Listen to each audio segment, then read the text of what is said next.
why EVP is important in terms of a company's talent acquisition strategy, meaning when they go to compete for talent, how start to, if you don't mind now, start to share with us some direct examples in that quest when you're competing for talent where the EVP comes to the rescue to give you that competitive advantage to win. Well, in any communications program, which TA is, it is about communications. It's not so much about selling; it's about marketing ourselves as an organisation. It's marketing. It's I think we would all accept we've moved beyond selling. We've moved beyond flogging jobs to marketing our organisation as a preferred employer. You know, we have lots of lovely phrases like employer of choice and preferred employer that we use.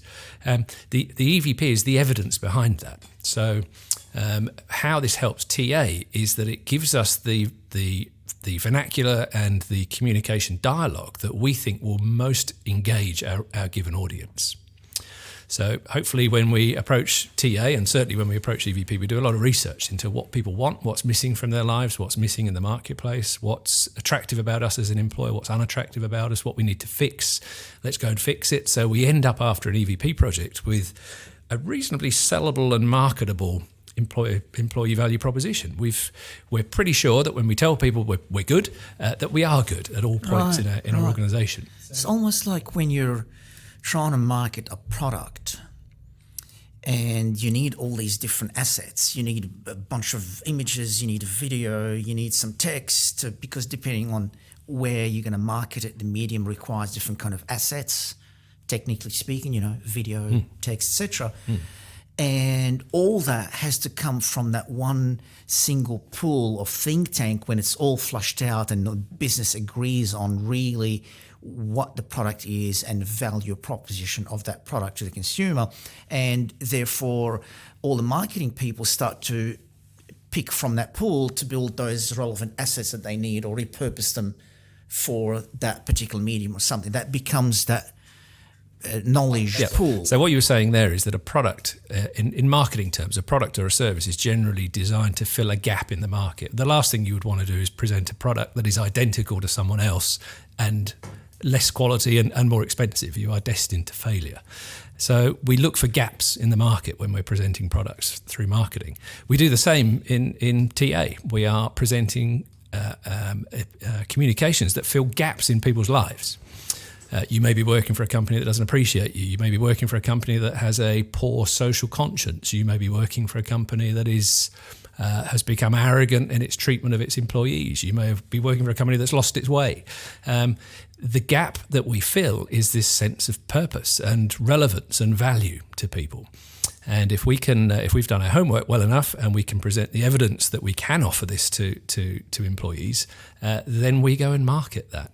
But there are two different audiences that we're presenting to, Anwar. The first would be what we refer to as job seekers or candidates, as we tend to call them, which actually represent quite a small component of the available talent to us. How's that? Probably only 10 to 15% of people are actively looking for work at any particular time. Who knows what the exact number is, but I speak to a lot of people, and most people settle on somewhere between 5 and 15%. So let's call it 10. If only 10% of the available talent are job seekers, then why do we spend all of our time on products and in channels that appeal to 10% of the market? Surely we should be spending 90% of our time in other areas.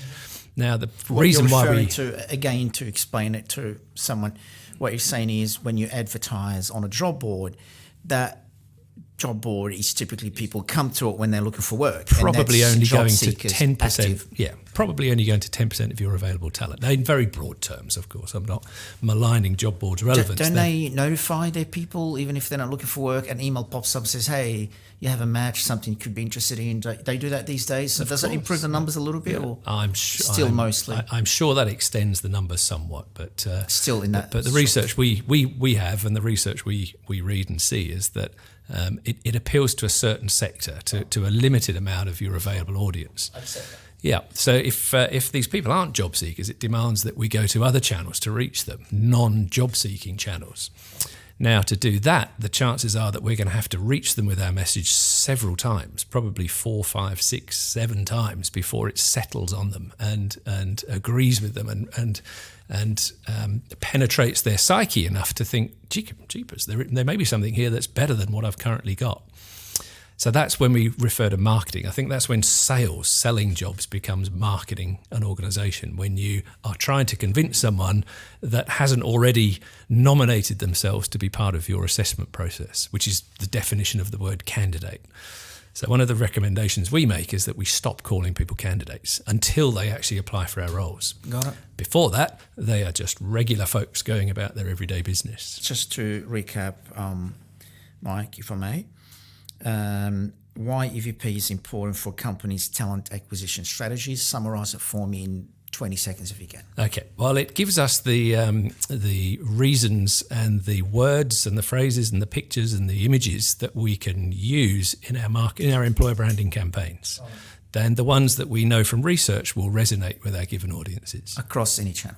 Across whatever channel we happen to use. Exactly. Very good. Thank you.